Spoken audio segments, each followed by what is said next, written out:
জুলাই গণহত্যার প্রকৃত চিত্র তুলে ধরে তদন্তে সহায়তায় গণমাধ্যমের প্রতি আহ্বান জানিয়েছেন তথ্য উপদেষ্টা নাহিদ ইসলাম। সচিবালয়ে তথ্য মন্ত্রণালয়ের কর্মকর্তাদের সাথে মতবিনিময়ে তিনি আরও বলেন, গণমাধ্যমে দলীয়করণ করা যাবে না, কাজ করতে হবে দলনিরপেক্ষভাবে। জানান, স্বাধীন গণমাধ্যম কমিশন গঠনের পরিকল্পনা রয়েছে অন্তর্বর্তী সরকারের।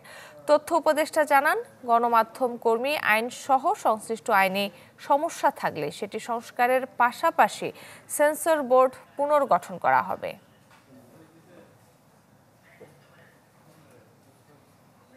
গণমাধ্যম কমিশনের কথা প্রাথমিকভাবে ভেবেছি এবং সামগ্রিকভাবে মূলত সাংবাদিক সমাজের সাথে আলোচনা করে আপনাদের বক্তব্যের প্রেক্ষিতেই মূলত আমরা এই উদ্যোগগুলো নিতে যাচ্ছি।